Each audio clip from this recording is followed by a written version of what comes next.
singkat waktu maksimal 10 menit. Setelah itu kita bisa lanjut dengan tanya jawab atau diskusi atau masukan-masukan dari peserta yang hadir hari ini. Silahkan, Ria. Iya, terima kasih Ibu. Sebelumnya maaf Ibu, kamera saya belum bisa nyala Ibu. Oh ya, oke. Ya, nggak apa-apa. Silahkan.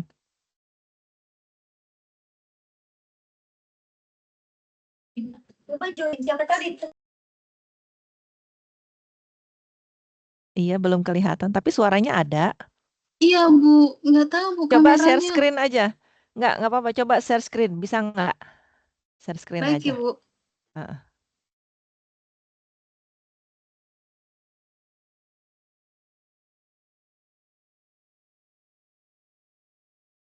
Sudah terlihat Ibu?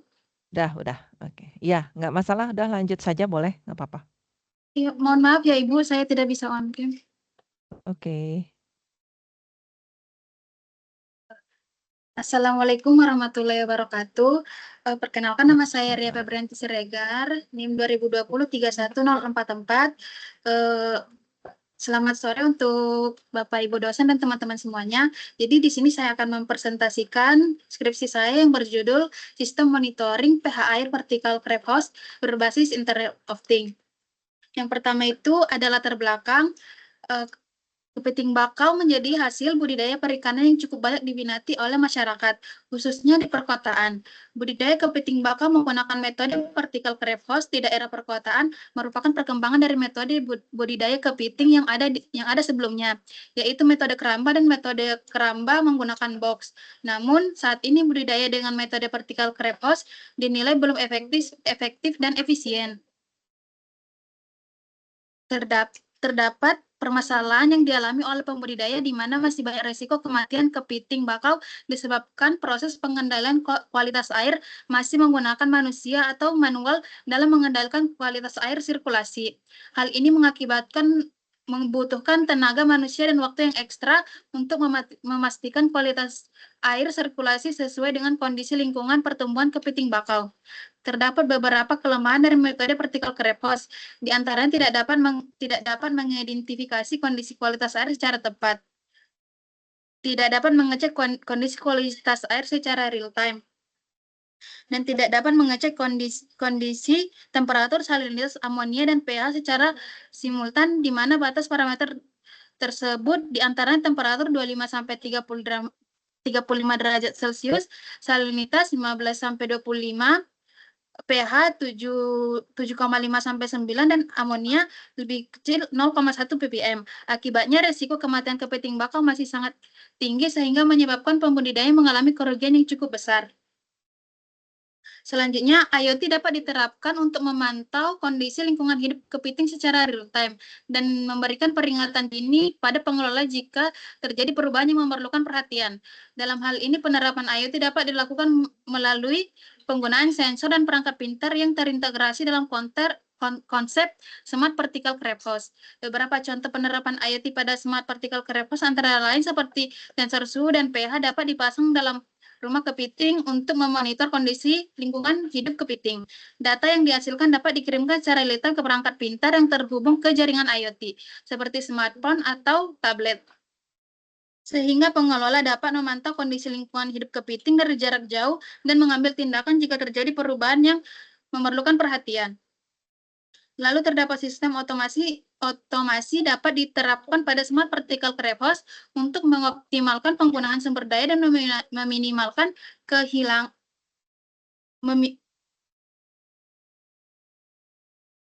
Lalu terdapat sistem otomasi dapat diterapkan pada Smart Vertical Creep Host untuk mengoptimalkan penggunaan sumber daya dan meminimalkan Hilang ya? Halo? Iya. Atau di sayanya? Kalau di sana hilang nggak suaranya? Di saya hilang ya? Iya, suaranya hilang tuh ya. Oh iya benar. Kayaknya putus. Itunya on hold ya, kayaknya On jaringannya. hold tuh jaringannya. Heeh. Mungkin bisa dikontak kali Pak Aji, saya nggak punya nomornya ya. Maksudnya, eh oh Iya, Bu, iya benar coba. dia left, dia left. Takutnya dia ngomong terus gitu dikiranya on masih ada, padahal hilang. Halo Ibu, Iya iya iya. halo Ibu. Mohon Oke. maaf Ibu, ini saya Ria Ibu di device teman saya Ibu. Saya coba join Oke oke. kembali ya Ibu. Iya iya iya silakan. Maaf ya Ibu. Ya tenang aja tenang.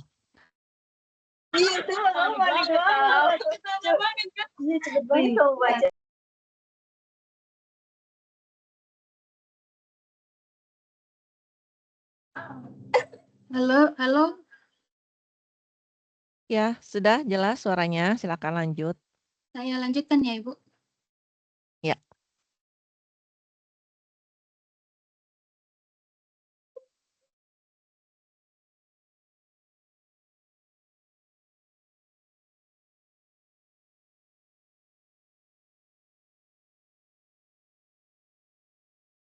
Selanjutnya ada rumusan masalah. Rumusan masalah saya yaitu bagaimana cara memantau sistem monitoring pH air partikel records berbasis Internet of Things. Tujuan penelitian saya menghasilkan alat untuk memantau pH air partikel records yang dapat diakses menggunakan aplikasi Blink pada Android berbasis internet. Manfaat penelitian ini akan membantu meningkatkan kualitas hidup partikel krepos dengan memastikan pH air yang digunakan sesuai dengan standar yang ditetapkan. Ruang lingkup masalah saya ada dua. Yang pertama, penelitian ini berfokus pada parameter yang diukur hanya parameter pH air kepiting. Yang kedua, pengumpulan data berupa data primer. Data primer adalah data yang diperoleh dari hasil pengukuran, perhitungan, dan pengamatan langsung di lapangan pada partikel krepos. Desain penelitian saya. Pada bagian ini akan secara ini menjelaskan tahapan-tahapan yang dilakukan, termasuk kerangka pemikiran dan metode-metode yang akan digunakan untuk mencapai hasil yang diinginkan, serta memberikan panduan dalam penyusunan penelitian. Yang pertama ada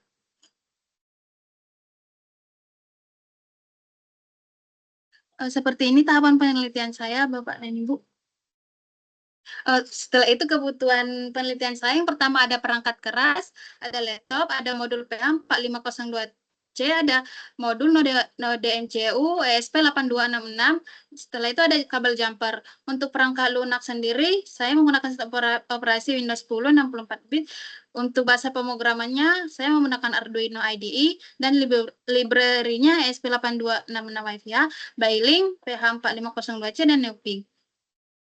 Untuk perancangan sistem, pada sistem ini desain yang telah dikerjakan prosesnya dari tahapan awal, yaitu perakitan komponen sistem keras, yaitu menghubungkan mikrokontroler dengan sensor pH dan melakukan kalibrasi pada sensor pH. Setelah itu menaruh wadah pada pelindung dan sirkuitnya. Selanjutnya menghubungkan kabel micro USB to USB tipe A pada mikrokontroler dan laptop. Lalu membuka Arduino IDE dan juga Blink serta library node MCU ESP8266. Proses berikutnya adalah membuat project real-time database dan membuat project aplikasi Bailing. Lalu ketika semua komponen telah dibuat, yang terakhir yaitu melakukan penguadian program sistem monitoring melalui Arduino IDE dan melakukan pengujian hasil pada serial monitor, dan apabila berhasil, proses terakhir adalah melakukan pemeriksaan pada aplikasi Blink. Cukup sekian presentasi saya. Terima kasih untuk Bapak Ibu. Jika ada yang bertanya, silakan. Baik, ya. Terima kasih Ria atas presentasinya. Ya, mungkin di sini kita lihat yang hadir. Ada pertanyaan mungkin atau memberikan masukan silakan dari rekan-rekan mahasiswa atau mungkin dari Bapak dan Ibu dosen, silakan. Ada dari mahasiswa mungkin?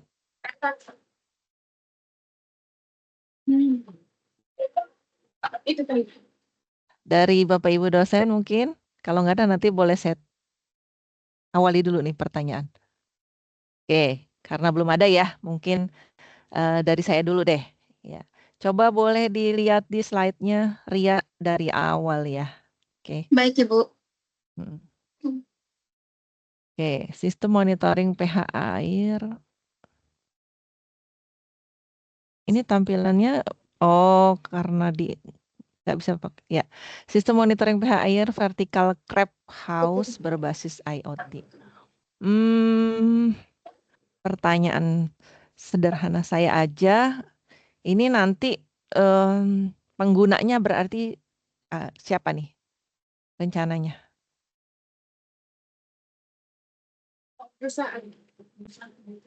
Eh, untuk penggunanya, maksudnya untuk perusahaannya, Ibu? Ya siapa aja, boleh perorangan, boleh institusi atau bagaimana gitu. Rencana kamu gitu maksudnya. Tujuannya kan tadi dijelaskan tuh bahwa untuk apa tadi membuat alat ini gitu ya, kalau nggak salah ya. Iya, Bu. Nah itu nanti alatnya itu buat siapa? Untuk pembudidaya sih, Bu. Untuk pembudidaya kepiting, Ibu. Untuk memonitoring pH-nya itu, Bu, menggunakan Blink kan, Bu. Jadi nanti bisa dia tersistem monitoring, Ibu, dari jarak jauh. Jadi dikhususkan untuk si pembudidaya, Ibu. Oke, sekarang lihat dulu di slide berikutnya. Baik, Ibu. Nah ini ya, nanti kan kamu akan presentasi ya di skripsi, di sidang skripsi mungkin. Nah, pertama saran saya dari sisi penulisan dulu ya. Jadi ini kan Baik, Ibu. kelihatan kamu apa tuh memindahkan isi skripsi ke PPT gitu ya.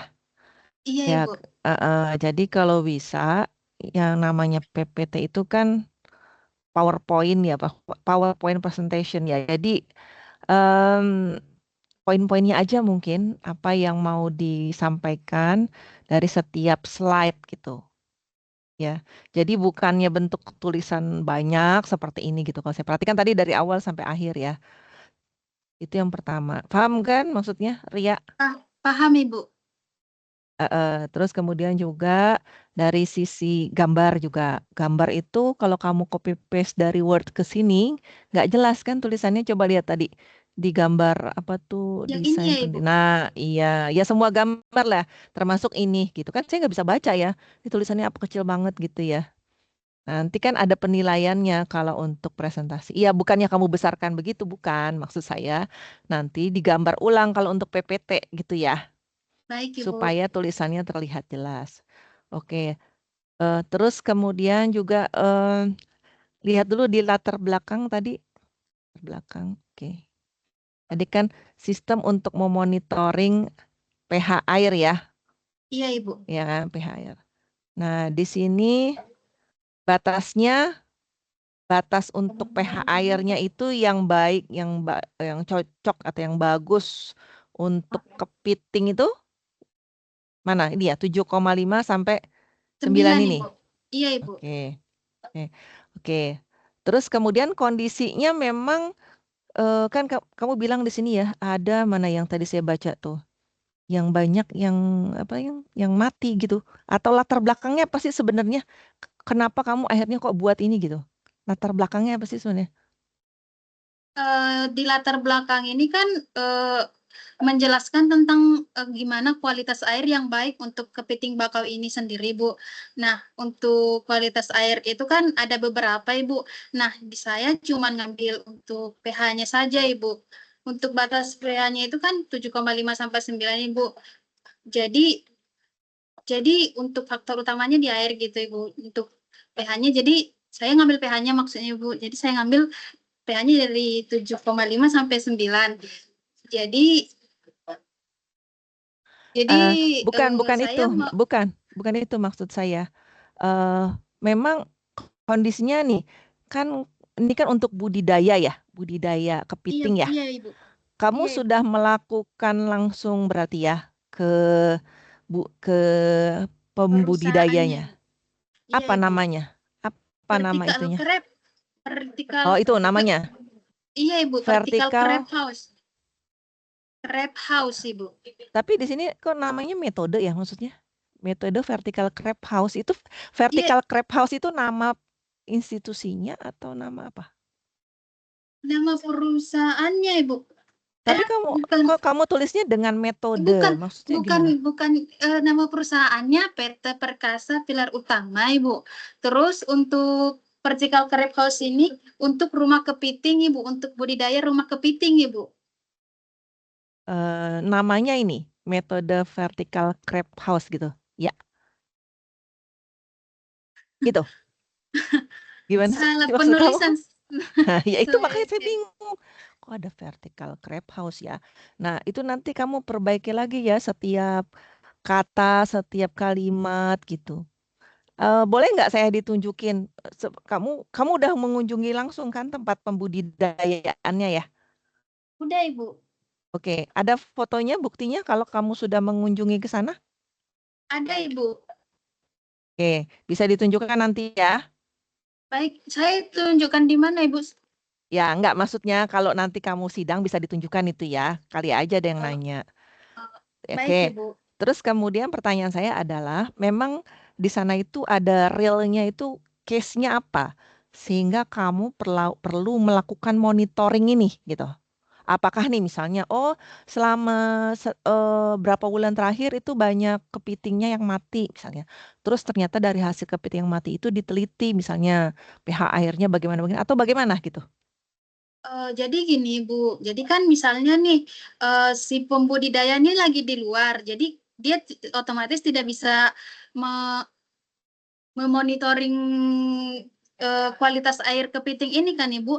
Nah, dibuatlah Ibu sistem monitoring menggunakan aplikasi Blink. Jadi nanti jika si pembudidaya di luar atau ada kerjaan lain gitu, Ibu, jadi dia bisa memantaunya lewat internet saja, lewat aplikasi Blink itu saja, Ibu, menggunakan internet.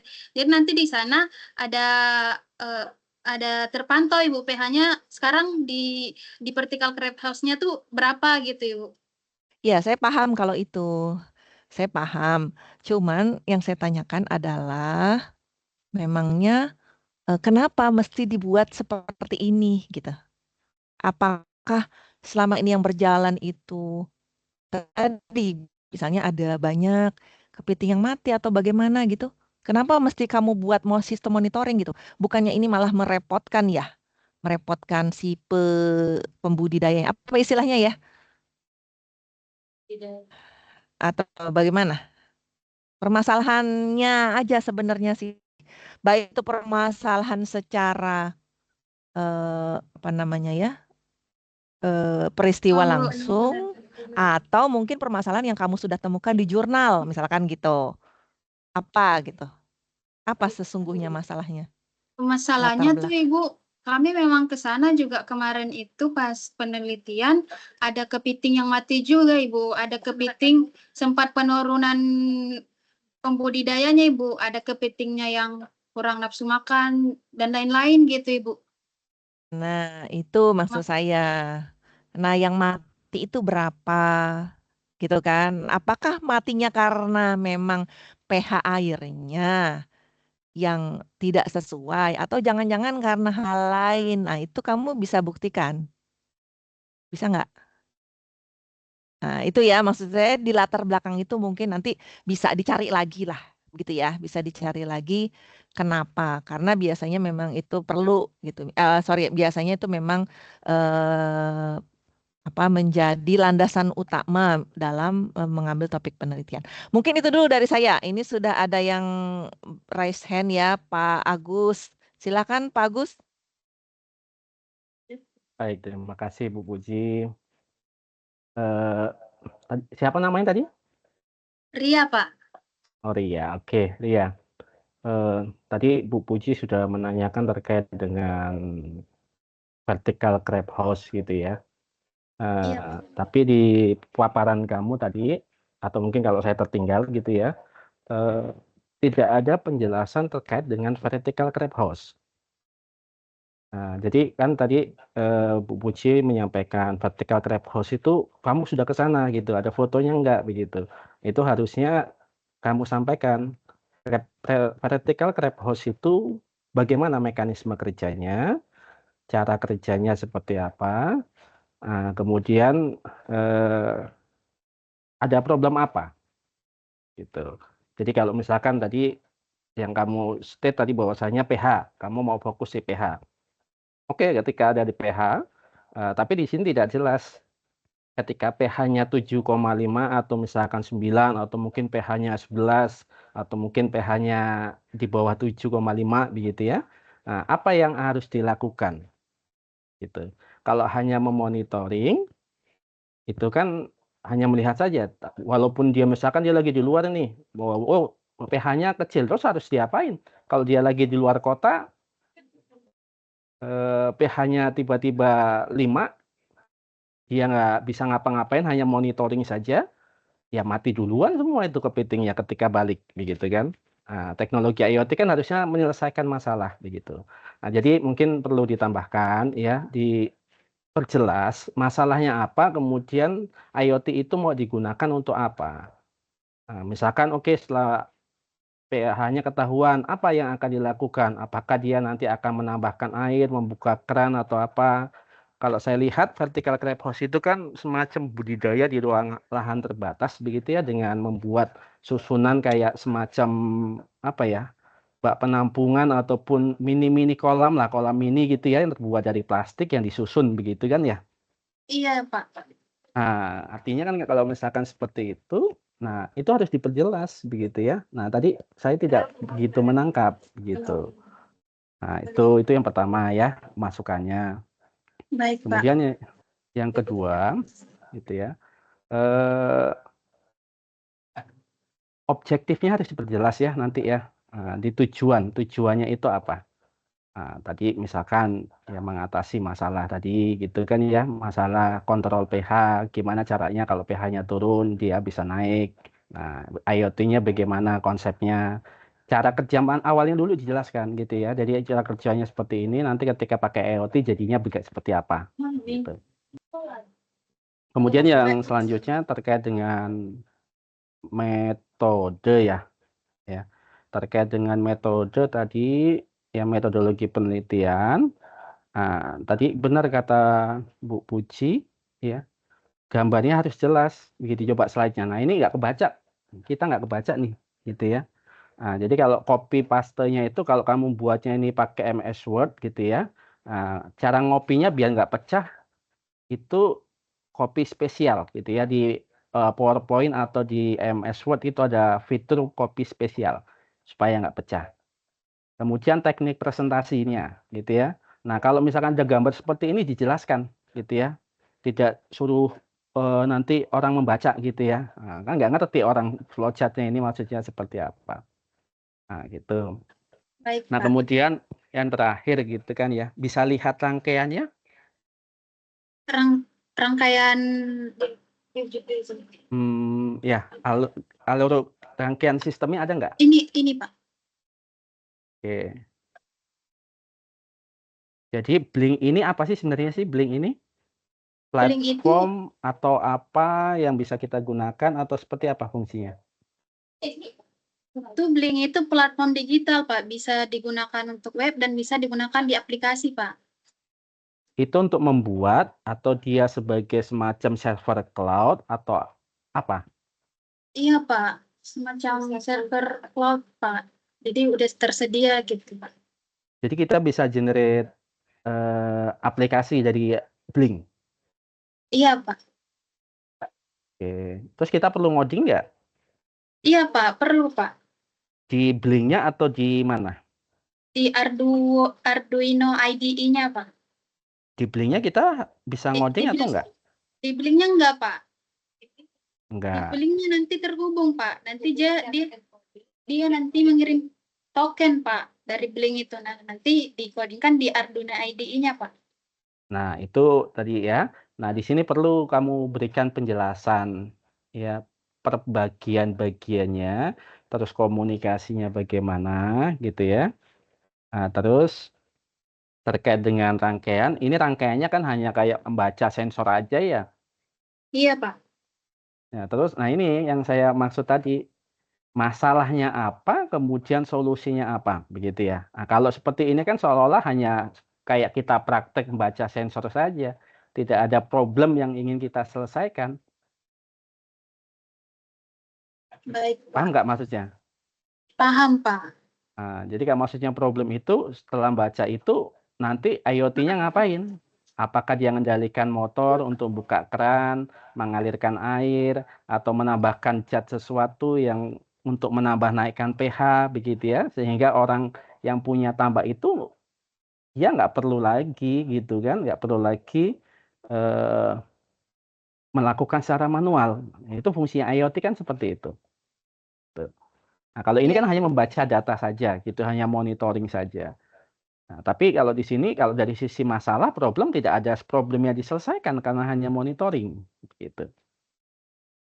Nah, mungkin alangkah lebih baiknya kalau memang nanti di prototipe-nya itu ya tidak harus langsung, misalkan kalau mau untuk prototipe dulu ya adalah nanti dari ESP berapa, pakai ESP berapa ini? 8266-nya 8266. itu tambahkan aktuator, misalkan mengendalikan relay gitu ya. Nah, relay itu nanti untuk on off-kan motor itu ya nanti akan nambah air atau apa begitu kan. Nah, sehingga kelihatan tidak hanya sekedar membaca sensor aja. Baik, Pak. Gitu ya. Jadi tadi ya intinya dari awal itu prosesnya dulu ya. Masalahnya apa? Ya, kemudian butuh solusi apa? Nah, baru masuk dari permasalahan dan kebutuhan tadi ya, masuklah ke dalam desainnya. Nah, desainnya itu baru nanti peralatannya apa, teknik pembuatannya apa, bagaimana, pengujiannya apa saja yang akan dilakukan. Nah, ini kan saya nggak menangkap atau gimana ya, pengujiannya mau kayak mana ini pengujiannya? Apa yang mau diuji? pH-nya, Pak. pH Nah, airnya, Pak. ya, apanya yang mau diuji? Dari masalahnya apa? Jadi kan Dari kalau pengujian masalah. itu gini, pengujian itu ketika ada sebuah masalah diselesaikan, kemudian validasi hasil penyelesaiannya itu berdasarkan masalah. Gitu, maksudnya kayak gitu. Kalau hanya pH kan itu baru subsistemnya, begitu ya. Hanya subsistemnya. Nah, jadi, itu perlu diingat skenario pengujiannya bagaimana. Jadi misalkan begini skenario pertama dibuat seolah-olah misalkan dalam baknya itu pH-nya sekian. Nah, maka nanti apa yang akan terjadi, sistemnya bekerja normal enggak gitu kan. Nah, kemudian kan itu ada semacam ya sebenarnya kalau IoT nggak cuma satu ya device-nya ya. Paling ada berapa kan itu crab itu kan banyak kolamnya. Nah, itu bagaimana apakah menggunakan satu bak atau dua sehingga nanti ada dua sensor pH atau bagaimana. Nah, ketika dia pH-nya berapa, nanti apa yang akan dilakukan, nah, sesuai harapan atau enggak, gitu kan. Jadi kebutuhannya apa, kemudian dibuat solusinya, kemudian diuji, hasilnya menjawab kebutuhan enggak. Nah, maksudnya kayak gitu. Baik, Pak. Gitu ya. Nah, itu mungkin nanti di skripsi ditambahkan ya, itu masukan dari saya. Jadi harus jelas problem, kemudian kebutuhannya apa, solusi yang ditawarkan apa, kemudian pengujiannya bagaimana.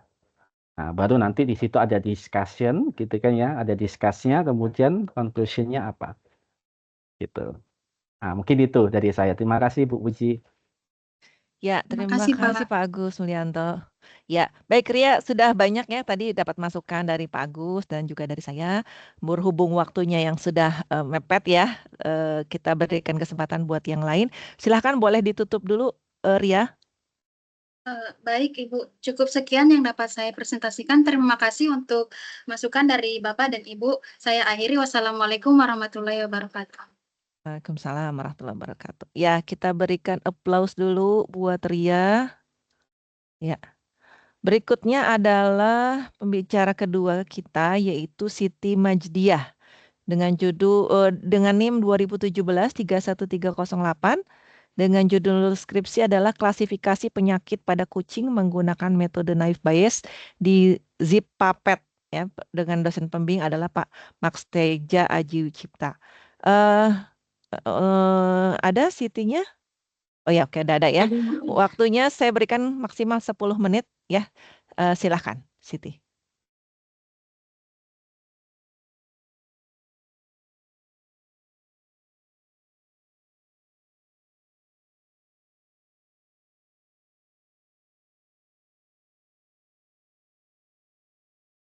Ya, sudah terlihat. Silahkan, boleh dimulai. Assalamualaikum warahmatullahi wabarakatuh. Di sini saya akan mempresentasikan hasil skripsi saya yang berjudul Klasifikasi Penyakit pada Kucing menggunakan metode Naive Bayes di ZPAPET yang dibimbing oleh dosen pembimbing pertama yaitu Pak Max Tejaji Cipta Widianto Eskom Mkom, dosen pembimbing kedua yaitu Bu Seli Carmila Eskom MSI. Untuk pokok bahasannya, latar belakang, rumusan masalah, tujuan penelitian, manfaat penelitian, ruang lingkup masalah, waktu objek dan tempat penelitian, metode penelitian, tahapan penelitian. Untuk latar belakang, kucing merupakan hewan yang populer sebagai hewan peliharaan. Namun kucing juga rawan terkena penyakit, sehingga yang harus diperhatikan tidak hanya pemberian makanan dan minuman kucing saja.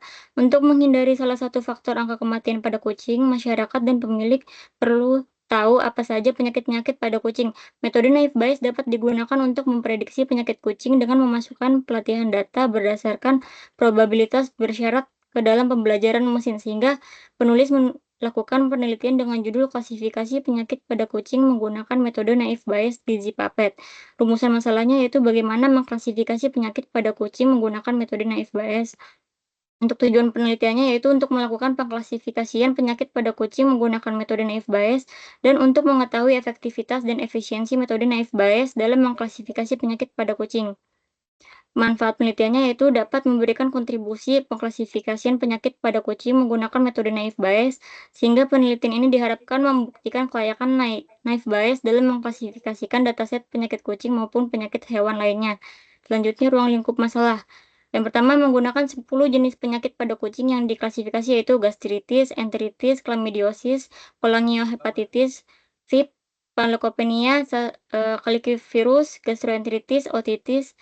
Kedua, jenis gejala penyakit pada kucing yang diklasifikasi berjumlah 18 yaitu ngiler, tidak bertenaga, atau lesu, sering bersembunyi, muntah, diare, konjungtivitis, demam, batuk, dan bersin beringus, nafsu makan dan minum berkurang, dehidrasi, sering pipis, tubuh kekuningan kejang-kejang, hipersalivasi, ada kotoran di mata, hidung, dan bibir, bisul di area luar atau dalam mulut, radang telinga, radang gusi.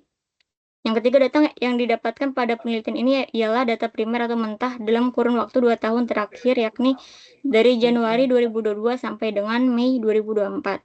Yang keempat, klasifikasi menggunakan metode Naive Bayes ditetapkan pada RapidMiner dan perhitungan manual yang nantinya akan dianalisa perbandingannya. Selanjutnya, waktu objek dan penelitian. Waktu penelitiannya dimulai dari Maret 2024 sampai Juli 2024. Objek penelitiannya yaitu data penyakit pada kucing. Tempat penelitiannya di ZPAPET. Metode penelitian, analisa masalah. Pada tahap ini, analisa masalah dengan tujuan menganalisa kemampuan metode Naive Bayes dalam melakukan klasifikasi data penyakit pada kucing di ZPAPET. Yang kedua, pengumpulan data awal. Pada penelitian ini melakukan pengumpulan data di ZPAPET serta memperoleh data penyakit pada kucing dalam rentang waktu dari Januari 2022 hingga Mei 2024. Melalui studi pustaka dilakukan untuk mendukung penelitian ini yaitu buku, jurnal, dokumen. Wawancara dilakukan dengan narasumber yaitu Ibu Dr. Hewan Ratna Irawati yang merupakan dokter hewan di ZPAPET Tangerang. Yang ketiga, analisis data, melakukan identifikasi pada penyakit kucing, lalu dikelompokkan gejala penyakit, jenis kelamin, dan penyakit kucing dengan menggunakan matriks agar memudahkan mengklasifikasikan data yang nantinya akan diolah. Yang keempat, implementasi metode. Dalam penelitian ini, penulis menggunakan klasifikasi data dengan metode Naive Bayes, di mana probabilitas yang dihasilkan bertujuan mengetahui kucing yang terkena penyakit. Berapa banyak persen probabilitas yang akan bisa dicapai. Yang kelima, validasi data. Pengujian dilakukan dengan membandingkan klasifikasi data metode Naive Bayes, perhitungan manual dengan klasifikasi data metode Naive Bayes yang sudah diolah aplikasi RapidMiner untuk dianalisa seberapa jauh selisih hasil perhitungan manual dengan hasil dari olahan RapidMiner. Untuk tahapan penelitiannya itu dimulai dari analisa masalah, lalu pengumpulan melalui wawancara dan studi literatur, lalu analisis data, lalu implementasi data, validasi data, kemudian pembuatan laporan. Selanjutnya, implementasi metode menggunakan rumus probabilitas yaitu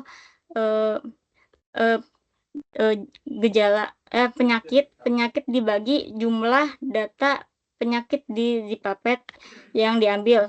Yaitu probabilitas gastritis PJ001 sama dengan 58 gastritis dibagi 502 dari data penyakit di ZPAPET sama dengan 0,116. Lalu probabilitas chlamydiosis sebanyak 0,122 probabilitas enteritis yaitu 0,355, probabilitas kolangnya hepatitis 0,040, probabilitas VIP sebanyak 0,086, probabilitas panleukopenia 0,072, probabilitas kali virus sebanyak 0,036, gastroenteritis sebanyak 0,064, otitis sebanyak 0,078, gingivitis sebanyak 0,034.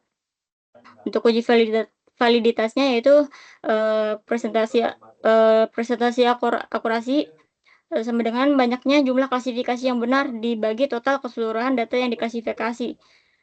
Jadi 12 dari prediksi yang benar, gastritis sebanyak 12, lalu chlamydiosis sebanyak 12, enteritis sebanyak 35, VIP sebanyak 4, panleukopenia sebanyak 9, virus sebanyak 7, gastroenteritis sebanyak 4, otitis sebanyak 8, gingivitis sebanyak 3. Lalu dibagi total keseluruhan data yang diklasifikasi yaitu 12 tambah 12 tambah 36 tambah 4 tambah 9 tambah 7 tambah 4 tambah 6 tambah 8 tambah 3. Jadi di sini yang berbeda dengan perhitungan manual dengan rapid manner itu di enteritis ini yang benar 35, padahal yang sebenarnya adalah 36. Lalu di gastroenteritis di klasifikasinya di rapid manner sebanyak 5, yang sebetulnya harusnya 6. Jadi sama dengan 99 dibagi 101 dikali 100% sama dengan 98,02% tingkat akurasinya. Terima kasih, sekian presentasi saya, kurang lebihnya mohon maaf dan apabila kurang jelas boleh ditanyakan. Wassalamualaikum warahmatullahi wabarakatuh. Salam warahmatullahi wabarakatuh. Ya, terima kasih Siti. Boleh ke slide pertama dulu biar mungkin kalau ada yang mau lihat lagi judulnya. Oke. Ya. Silahkan Bapak teman rekan-rekan mahasiswa. Rekan-rekan mahasiswa atau Bapak dan Ibu dosen jika ingin bertanya dipersilahkan.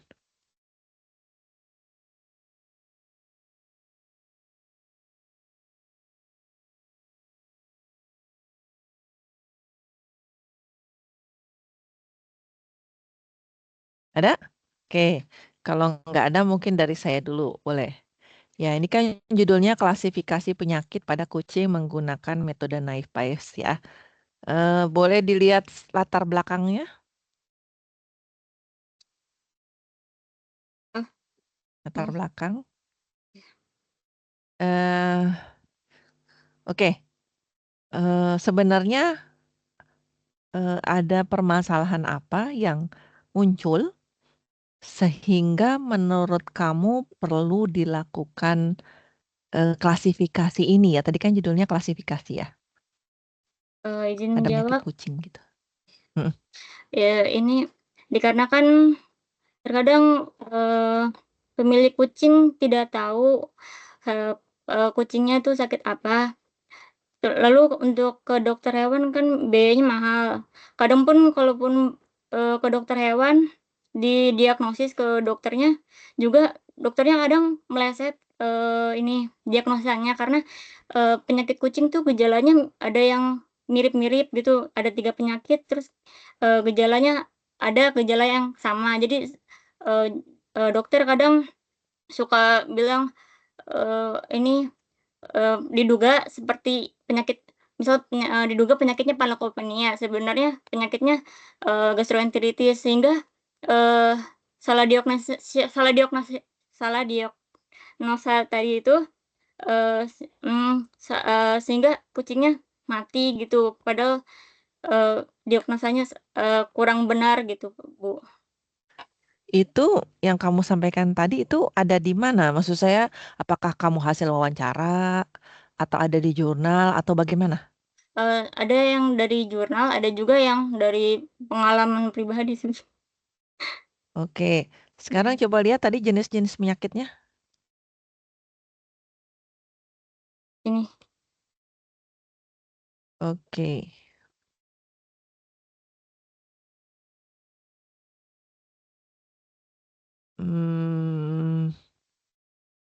Ini terbagi atas 18 ya? 18 Iya, ini. gejalanya ada 18. Oh, gejalanya. Oke, Iya, gejalanya ada 18. Terus kalau klasifikasinya tadi apa tuh? iya gastritis, Gastriosis sampai otitis. iya betul.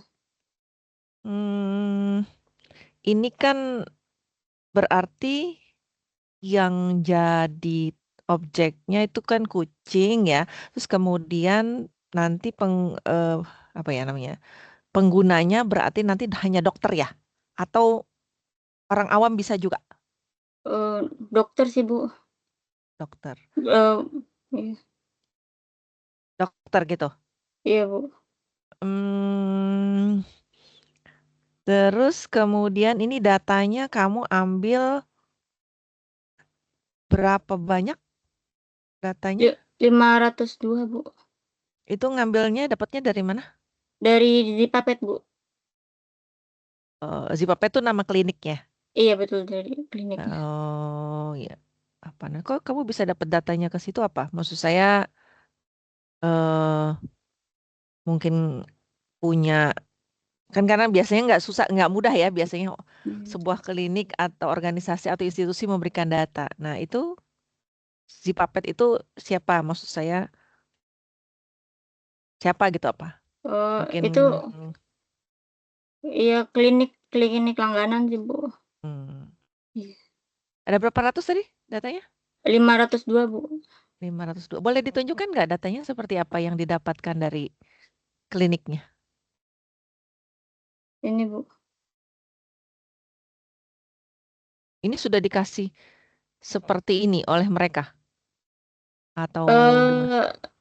Ini tadinya nggak apa nggak seperti ini sih Bu. Jadi di gejalanya dikasih tahu gejalanya apa aja dari wawancara Bu gitu. Terus ini dikasih ya tidak biar bisa dimasukin ke rapid Eh, manner Bu. bukan itu maksud saya. Ya. Ini berarti hasil wawancara maksud kamu. Iya Jadi kamu wawancara yang melakukan wawancara siapa? saya Bu. Sebanyak 500 ini dia gitu. Dalam Iya, satu dokter iya atau Bu. gimana? Dari kliniknya Bu, dari Iya dari kliniknya. kliniknya. Iya Iya. maksud saya data awalnya yang diberikan berarti bentuknya seperti apa maksud saya? Ini kan setelah kamu Oh ya, olah ya. data awalnya itu seperti apa sih yang didapatkan dari sana gitu? Penasaran aja saya. Oh ya. Ya, bentar. Ini Bu, segini, gini Bu. Oke. Laporan diagnosa otitis.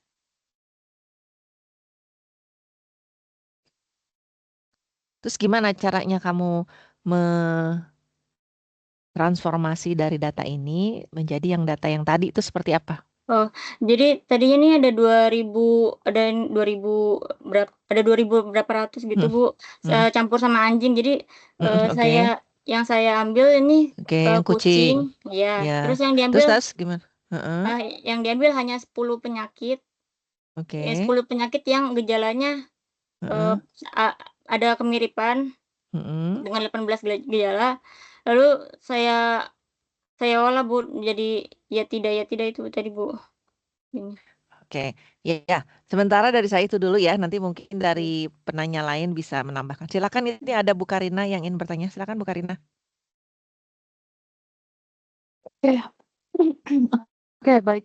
Terima kasih Bu Puji. Ini boleh balik ke halaman yang pertama, halaman judul. Oh ya. Oke.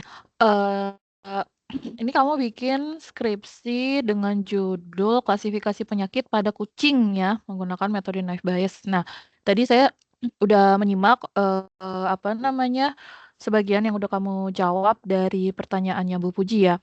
Nah, saya mau nanya lagi nih, ke aplikasi yang kamu buat ini ditujukan untuk pemilik kucing atau untuk dokter? Eh, ini bukan aplikasi Bu, ini metode knife bias Bu, Ya, klasifikasi pokoknya data. apa namanya hasil dari klasifikasi penyakit kucing ini dengan menggunakan knife bias ini kamu tujukan untuk dokter atau untuk si pemilik kucingnya? Untuk dokter sih, Bu. Untuk dokter, ya. Iya. Kenapa untuk dokter? Agar tidak salah diagnosa, Bu. Oke. Nah, kalau misalkan kamu tujukan ini untuk dokter ya. Jadi gini, yang namanya dokter itu dia tuh untuk mendapatkan gelar dokter hewan itu dia tidak sekolah dalam waktu seminggu 2 minggu atau tidak sekolah dalam waktu sebulan 2 bulan ya. Dia sekolahnya itu lama ya. Jadi yang namanya dokter hewan itu kayaknya dalam melakukan diagnosis ya, itu dia tidak hanya ngelihat keadaan kucing terus dia melakukan diagnosis. Ada yang namanya proses penegakan diagnosis di mana dia akan melakukan tes pendukung sebelum mengambil keputusan si kucing ini menderita penyakit A atau penyakit B. Nah, itu yang harus kamu tahu ya. Karena di sini kalau misalnya yang dari tadi saya lihat kamu mau melakukan klasifikasi berdasarkan gejala-gejala ya. Coba Iya, Bu. mungkin di slide yang selanjutnya tadi tuh ada tuh yang gejala-gejala penyakit itu.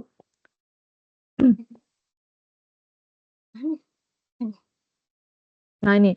Nah, ini nih, kalau kamu mau melakukan klasifikasi berdasarkan gejala, ini nih dokter nih dia udah hafal. Dia udah hafal di luar kepala dia, ya. Apalagi dokter hewan ya. Jadi kalau misalnya yang namanya dokter hewan, terus salah diagnosa, itu kayaknya perlu dipertanyakan sih, ya. Itu hanya oknum, tidak semua dokter hewan itu seperti itu. Karena yang namanya dokter, untuk bisa mendapatkan gelar dokter, proses yang dia lewati itu panjang, ya.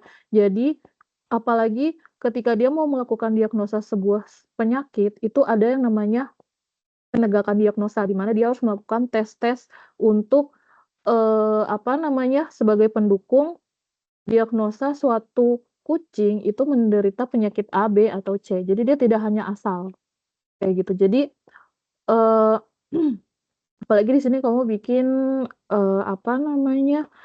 klasifikasi itu hanya berdasarkan gejala seperti ini. Nah, ini nih ya, ini nih, kalau berdasarkan gejala, ini nih sama dokter tuh dia harusnya udah hafal di luar kepala. Nah, saya balik lagi ke manfaat skripsi yang kamu buat ini.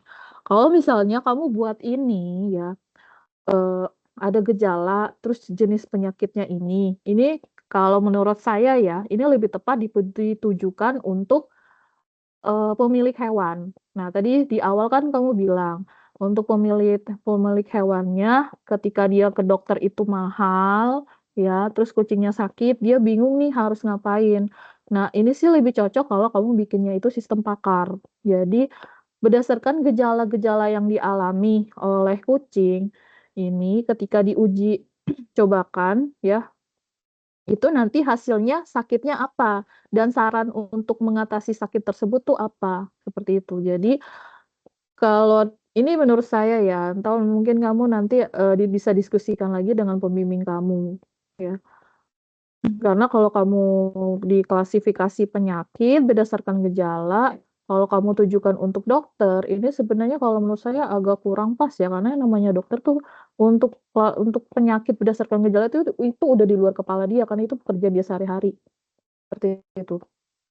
Tapi kalau misalnya ini kamu tujukan untuk si, pemilik kucing ya, sebagai diagnosa awal sebelum ke dokter, untuk penanganan awal, pertolongan pertama itu masih memungkinkan. Nah, saran dari saya, ya kamu, lakukan wawancara ya, nanya yang jelas, tadi kan kamu bilang kamu melakukan wawancara, nanya yang jelas ke dokternya, apakah benar dokter tersebut membutuhkan apa yang kamu bikin ini atau enggak? Apakah benar-benar dokter tersebut membutuhkan klasifikasi penyakit berdasarkan gejala-gejala yang dialami atau tidak? Seperti itu. Dan kalau bisa untuk wawancaranya jangan cuma ke satu dokter aja, tapi ke beberapa dokter hewan yang berbeda. Untuk, sebagai dasar, apa yang kamu bikin ini benar-benar, perlu. Karena kalau kamu udah bikin ini capek-capek, terus tiba-tiba nggak dipakai atau tidak berguna kan sayang, ya. Seperti itu. Itu hanya saran dari saya. Mungkin untuk bisa diteruskan untuk didiskusikan dengan pembimbing. Baik, Bu. Oke, Bu Puji, itu aja dari saya. Baik, terima kasih Bu Karina. Ada lagi mungkin yang ingin mengajukan pertanyaan dari rekan-rekan mahasiswa? Oke, ya saya rasa cukup ya waktunya. Kalau memang tidak ada lagi, boleh ditutup dulu, Siti. Silakan. Ya. Sekian presentasi dari saya. Mohon maaf apabila ada salah. Terima kasih atas kritik, saran, dan masukan dari Bapak Ibu dosen. Wassalamualaikum warahmatullahi wabarakatuh. Terima kasih. Waalaikumsalam warahmatullahi wabarakatuh. Ya, kita beri applause dulu buat Siti ya.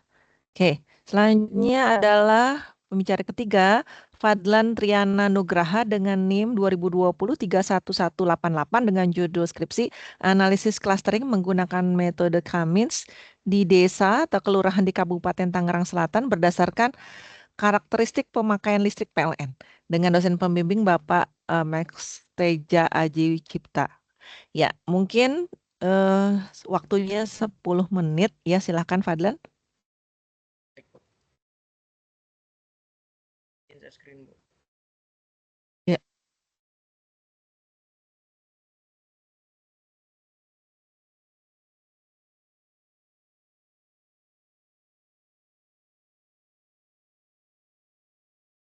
Terima kasih. Perkenalkan, nama saya Fadlan Triana Nugraha. Di saya belum muncul ya, atau udah muncul? Sebentar. Oh, wait. Muncul, Bu. Rin, Terlihat, Bu? udah muncul? Muncul nggak? Oke, silahkan lanjutkan. Perkenalkan, nama saya Fadlan Triana Nugraha dengan NIM 2020-31188. Jadi dari judul skripsi saya yaitu analisis clustering menggunakan metode Cummins di desa kelurahan Kabupaten Tangerang Selatan berdasarkan karakteristik pemakaian listrik PLN.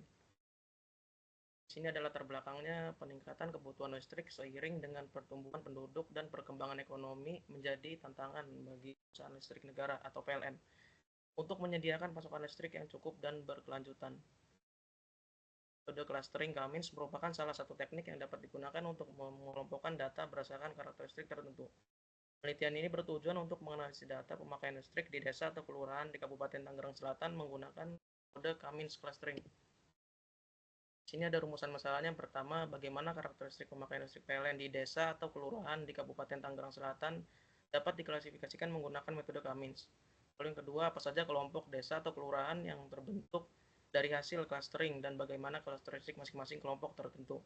Dan terakhir, bagaimana hasil clustering dapat digunakan untuk menentukan lokasi strategis pemasangan Wi-Fi Iconet. Lalu dari tujuan penelitian ini, yang pertama mengidentifikasi pola pemakaian listrik di masing-masing desa atau kelurahan untuk menemukan kesamaan karakteristik antar area. Yang kedua, menentukan kelompok desa atau kelurahan yang memiliki potensi tinggi untuk pemasangan layanan Wi-Fi Connect berdasarkan hasil clustering. Dan yang ketiga, memberikan rekomendasi strategi pemasangan Wi-Fi Connect dengan memanfaatkan hasil analisis clustering. Di sini ada manfaat juga seperti optimalisasi pemasangan infrastruktur Wi-Fi, penggunaan data pemakaian listrik untuk pesan strategis. Di sini juga ada ruang lingkup masalahnya. Yang pertama, mengelompokkan desa atau kelurahan berdasarkan pola pemakaian listrik menggunakan metode Cummins untuk melakukan clustering desa atau kelurahan di Kabupaten Tangerang Selatan berdasarkan karakteristik pemakaian PLN. Yang kedua, menganalisis pola konsumsi listrik, mengidentifikasi pola konsumsi listrik yang berbeda di setiap klaster. Tiga, menentukan lokasi optimal untuk pemasangan Wi-Fi Connect menggunakan hasil clustering untuk memberikan rekomendasi strategis mengenai lokasi desa atau kelurahan yang paling potensial. Di sini ada hipotesisnya, penggunaan metode Cummins dapat mengelompokkan desa atau kelurahan di Kabupaten Tangerang Selatan menjadi klaster yang berbeda secara signifikan. Yang kedua, setiap klaster desa atau kelurahan yang dihasilkan memiliki karakteristik pemakaian listrik yang berbeda yang dapat digunakan untuk menentukan prioritas pemasangan Wi-Fi Iconet. Lalu yang terakhir, klaster dengan tingkat konsumsi listrik tinggi dan stabil memiliki kebutuhan dan lebih besar akan pemasangan WiFi Connect dibanding dengan klaster dengan tingkat konsumsi listrik yang rendah atau tidak stabil. Di sini saya menggunakan analisis clusteringnya, yaitu klasifikasinya berupa Davis-Baldwin. Baldwin adalah matriks evaluasi yang digunakan untuk pengolahan data atau clustering. Tujuan utamanya untuk mengukur seberapa baik cluster yang dihasilkan oleh suatu algoritma.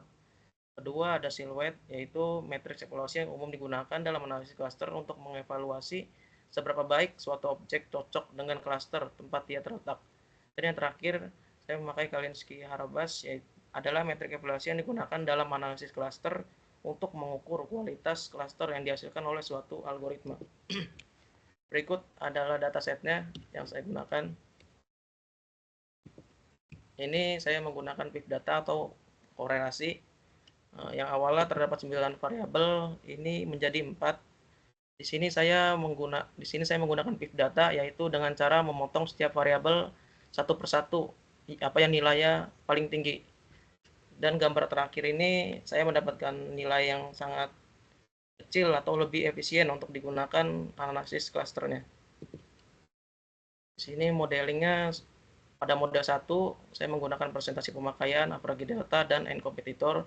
Model 2 AVG MKWH, AVG delta dan yang terakhir model 5 AVG MKWH, presentasi pemakaian, AVG delta dan N kompetitor. Lalu setelah saya analisis, di sini saya mendapat hasil modelingnya. Dari antara 5 model, saya memilih model 3 karena nilai Davis-Baldwin jika semakin kecil nilainya maka akan semakin baik, dan Kalinski-Harabas dan siluet jika mempunyai nilai yang besar maka lebih efisien untuk digunakan. Lalu di sini saya menggunakan metode model 3.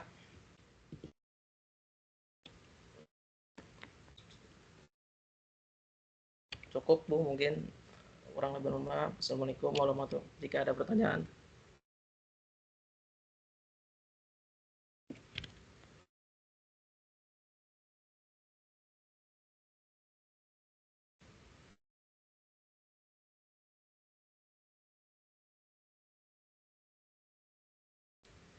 Halo?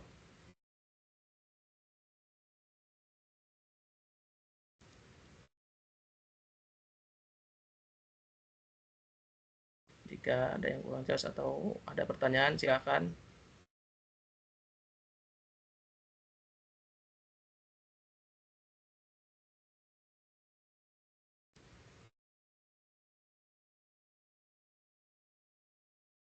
Sepertinya Bu Puji kayaknya ke live ya.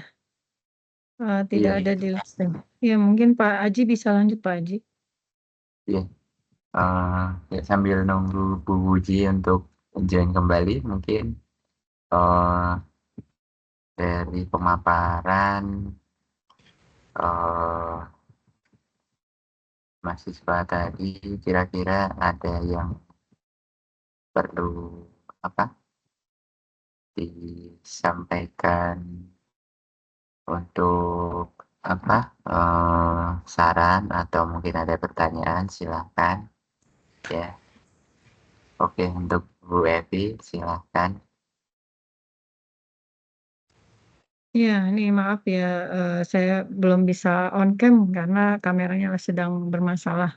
Oke, mungkin bisa lihat slide yang pertamanya.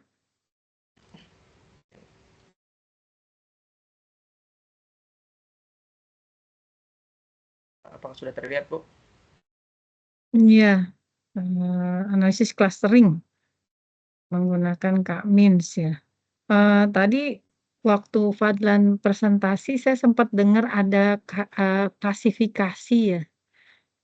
Oh iya Bu, klasifikasi. Iya, jadi sebenarnya yang kamu lakukan ini adalah klasifikasikah atau clustering?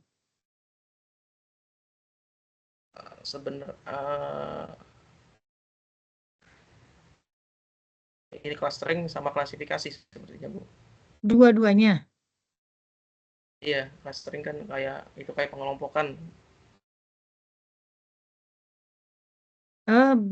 Bedanya antara clustering dengan klasifikasi apa ya? Kalau clustering itu seperti pengelompokan, kalau klasifikasi itu seperti Kalau pakai klasifikasi itu pakai metodenya doang Bu untuk nyari apa nilai ya, nyari modelnya. Kalau apa? Kalau apa ini? Kan kalau clustering itu pengelompokan pada ini untuk kayak desa gitu. Nah, sedangkan kalau apa klasifikasinya itu untuk ini Bu, untuk dianalisis itu, untuk dapat nilainya. Untuk Ini pada dapat variabel. nilainya. Untuk dapat nilainya. Pada tasnya itu tidak ada nilainya.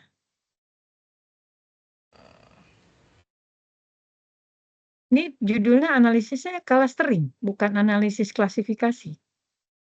Iya Bu. Jadi maksudnya gimana ianya? Yang dianalisis apanya? Analisis itu pemakaian apa listrik ya Bu. Tadi yang klasifikasi Bukan itu clusteringnya.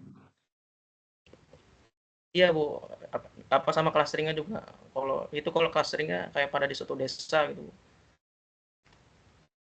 Metode analisis clustering, artinya yang mau dianalisis itu adalah si metode clusteringnya ya?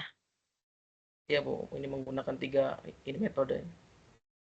Nah, ini yang dianalisis clusteringnya tuh apanya yang dianalisis?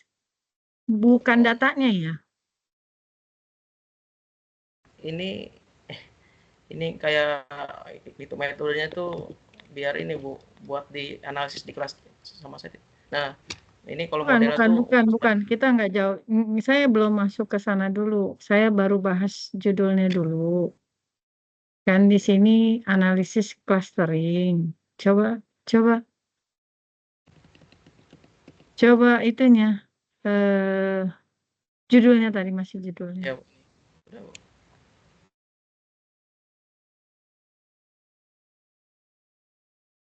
Ya, analisis clustering menggunakan Kak Min. Tadi kan pertanyaan saya, tadi kamu jawabnya masih ngambang ya. Sebenarnya yang kamu lakukan ini adalah clustering atau klasifikasi. Ya Bu. Kemudian apa yang dianalisis? Kalau kamu bilang dua-duanya, sepengetahuan saya kayaknya yang kamu bahas clustering, hanya algoritma clustering. Tidak ada algoritma klasifikasi yang dibahas di sini. Ya Bu. Coba dari judulnya dulu, jangan kemana-mana dulu. Ya Bu. Iya, jawabannya apa? Kayaknya Oke, berarti nanti diskusikan lagi sebenarnya ini apakah clustering atau Kak-Min. Sebenarnya, clustering atau klasifikasi. Kamu bisa lihat dari data mentahnya. Boleh ada data mentahnya? ada Bu. Ya. Ini. Ini bukan data mentah dong. Oke. Oh, ya Bu, ada. Ya. Bisa di print preview nggak? Atau di slideshow? Saya nggak bisa baca sama sekali. Bu, saya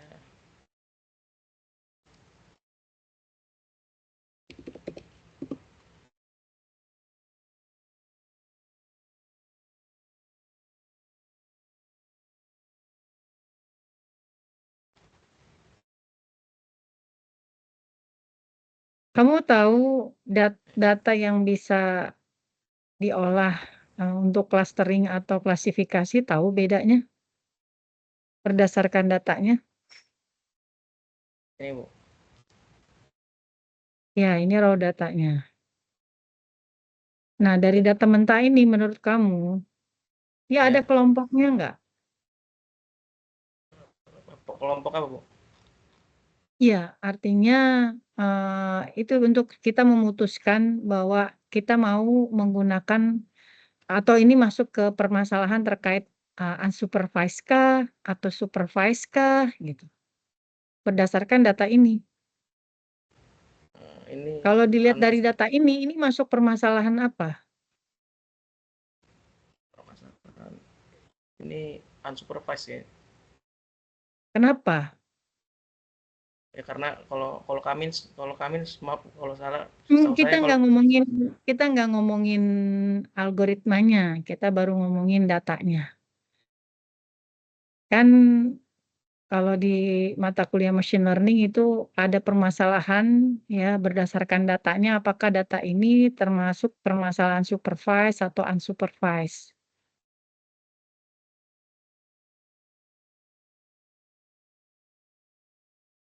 Gimana? Ya, nanti jadi kalau lihat data ini tidak ada kelompoknya atau tidak ada kelasnya atau tidak ada labelnya, maka ini masuk ke dalam permasalahan unsupervised. Berarti kamu melakukan clustering. Ya. Kalau misalnya di salah satu kolom ini misalnya kolom J gitu ya, ada keterangan nih. Apa ini misalnya? Ini mau clusteringnya apa sih misalnya bayarnya mahal atau kelas yang tinggi, sedang, rendah gitu ya. Nah, di kolom J itu ada informasi itu.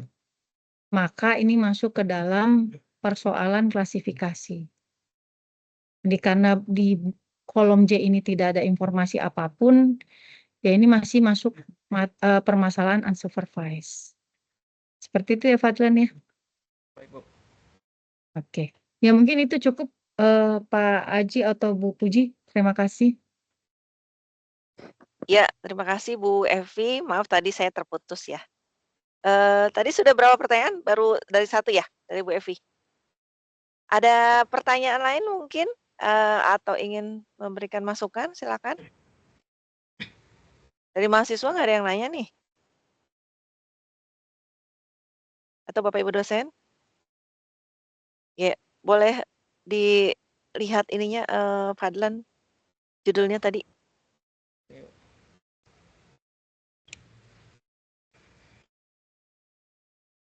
Oke. Lihat, Bu. Oke. Oke, saya masih ke judul juga. Jadi berdasarkan karakteristik pemakaian ya. Berarti karakteristik pemakaiannya tuh ada apa aja?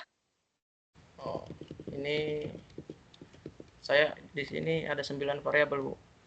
Ada average, ada persentase, rating, tanggal, average, sama jumlah BTS. Itu karakteristik pemakaian tuh begitu? Oh enggak, kalau karakteristik ini pemakaian tuh, kalau saya ini kalau saya apa sebenarnya kalau dari apa skripsi belum lanjut, Bu. Baru sampai hasil modeling. Iya mungkin nanti kalau setelah di modeling menggunakan apa model 3. Tadi kan kalau model 3 pakai ini, Bu. Nah, apalagi pem-KWH, ini persentase sama N kompetitor. Ntar itu yang dipakai, Bu, untuk analisis selanjutnya. Apa yang kamu maksud karakteristik di situ apa sih? Karakteristik pemakaian itu maksudnya apa yang atau kan kamu udah punya bayangan? Dari nilai ya, Bu. Misalkan kayak average dari model 3, Bu. Average pem-KWH-nya tinggi, berarti kan dia masuknya kayak taraf ekonominya. Ini berarti apa tinggi gitu, Bu. Kalau misalkan rendah berarti rendah. Dari persentase pemakaian juga biasanya, Bu. Kamu belum sampai situ? Belum, Bu. Oke, coba lihat itu dulu tahapan penelitiannya coba. Tahapan penelitian, Bu. Ininya, Bu. Apa? Itu metodenya. Iya, boleh bab 3 biasanya. Tahapan juga kayaknya itu kemarin pas bimbingan juga itu kan ini, Bu, ada yang salah. Tapi sama saya belum diganti, Bu. Ya udah nggak apa-apa. Atau bayangan kamu deh dalam riset ini apa sih tahapan penelitiannya atau langkah-langkah yang kamu lakukan apa sih pada skripsi ini coba? Apa dulu pertama? Mungkin kayak dari flowchart tuh, Bu. Apa? Kayak dari flowchart, Bu. Dari apa maaf? Flowchart. Ya apa? Seperti apa gitu. Maksudnya kamu sebutin tahapannya apa? Misalnya data collecting, data pre-processing atau apa gitu loh maksud saya. Bentar, Bu. Yang kamu lakukan deh, yang sudah kamu lakukan aja. Yang sudah kamu lakukan apa aja pertama dari awal? Ini, Bu, kayak seperti identifikasi masalah, perumusan masalah, lalu pengumpulan data, uji multikolinearitas, lalu dianalisis hasil, lalu kesimpulan. Oke, yang sudah kamu lakukan sampai tahap mana? Baru sampai ini sebenarnya salah, Bu, masih ada lanjutannya. Saya baru sampai ini, Bu, setelah analisis baru hasil modeling. Tadi kamu bilangnya belum menentukan karakteristik tuh gimana tuh? Maksudnya belum bisa menentukan karakteristik tapi udah sampai modeling gitu ya? Emang kalau karakteristik itu ada di tahap mana saya tanya? Kan Karakteristik tadi berdasarkan karakteristik pemakaian ya? ya Bu, ada di Itu ada di analisis. mana? Masa iya? Karakteristik loh. Bukannya di awal ya? Ya nanti mungkin didiskusikan lagi lah dengan pembimbing ya. Terus ini kamu bikin ini dasarnya apa nih tahapan-tahapan seperti ini? Eh, Berdasarkan ngikutin apa? dari awal lah. Ikutin dari mana? Dari iya dari pengumpulan data. Kalau awal kan kayak ini Apa maksudnya kan ada dasarnya apa namanya metodenya apa gitu? Maksudnya tahapan ini tahapannya. iya itu belum Bu. Ya itu nanti mungkin perlu dicari ya. Kenapa Ya, kamu tahapannya sih? Kenapa tahapannya identifikasi masalah dulu? Terus itu kenapa dirumuskan di situ? Kenapa dikumpulkan data itu? Maksud saya tahapan dari awal sampai akhir itu berdasarkan apa gitu ya? Mungkin berdasarkan teori siapa atau berdasarkan jurnal apa gitu ya? oh ya Bu. Oke, dari saya cukup itu nanti mungkin bisa apa namanya didiskusikan lagi dengan dosen pembimbingnya. Artinya ya kamu punya waktu ya kurang lebih mungkin masih kira-kira menurut kamu udah berapa persen nih? Sepertinya masih 50% lah Bu. 50%. Oke, Ya, kira-kira bisa nggak 50% lagi diselesaikan dalam waktu berapa nih? Ini kan udah pendaftaran sidang nih. ya. Kira-kira terkejar nggak untuk pendaftaran sidang sampai bulan ini? Kalau sampai bulan akhir sepertinya bisa Bu. Oke, ya yang pasti kamu masih banyak yang perlu dikerjakan, termasuk apalagi penulisan-penulisannya ya. Jadi jangan lupa bahwa skripsi itu juga apa namanya, dinilai penulisannya, bukan cuman kamu bisa bikin model doang gitu ya, tapi penulisannya itu yang kadang-kadang terlupakan oleh mahasiswa karena mungkin ngejar di, coding-annya atau apanya kan gitu ya.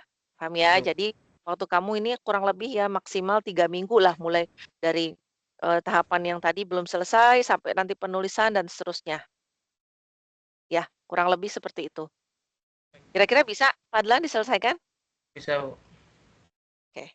Oke, kalau begitu mungkin karena sudah habis ya waktunya, dari saya mungkin cukup sekian ya, kita beri applause dulu buat Fadlan. Boleh ditutup dulu, maaf, belum ditutup ya.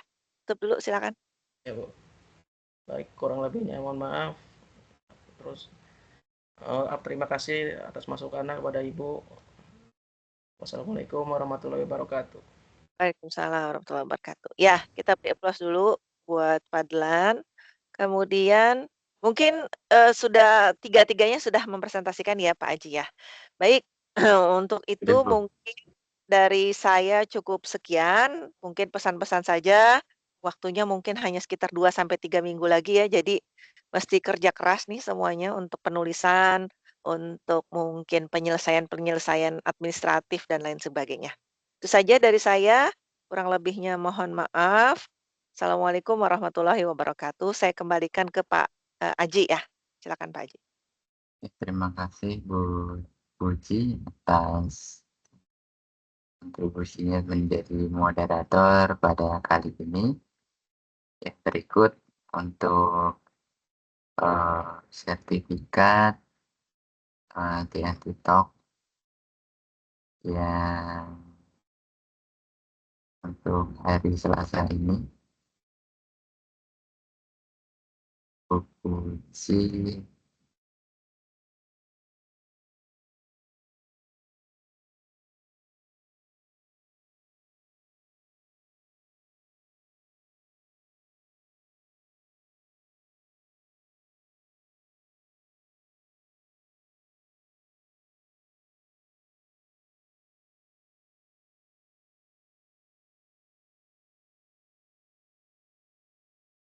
berikut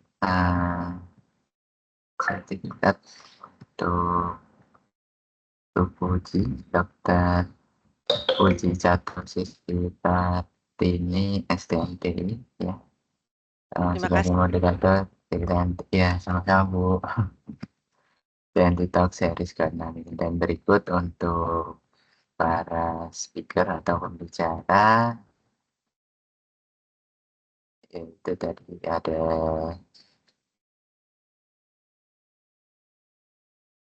Glenn,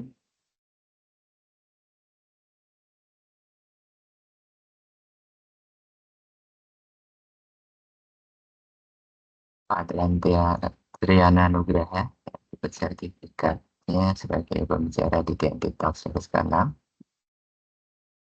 Terima kasih Pak. Dan untuk Ria Priyanti Siregar,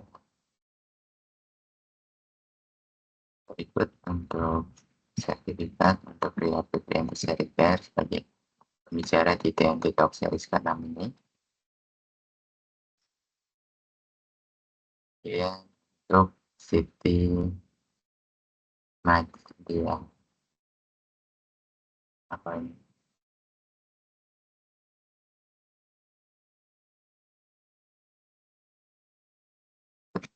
Untuk Siti Majdia sebagai speaker atau pembicara di TNT Talk Series ke-6.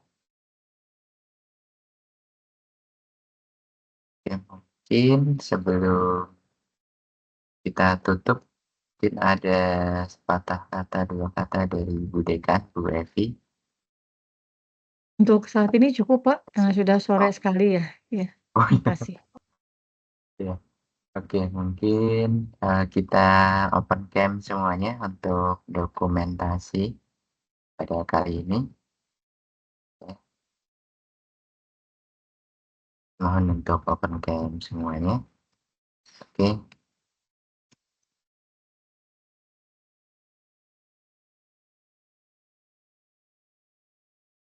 Satu, dua, tiga.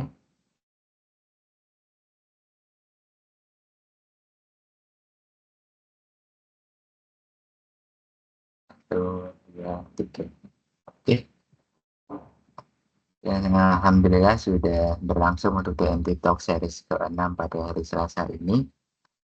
Segenap panitia mengucapkan terima kasih kepada semua yang sudah berpartisipasi.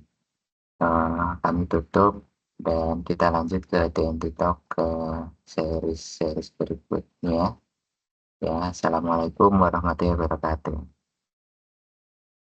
Waalaikumsalam warahmatullahi wabarakatuh. Terima kasih Pak. Terima kasih Pak Haji, Bu Puji, Ya, Pak Agus, sama-sama. dan teman-teman semuanya. Assalamualaikum. Salam.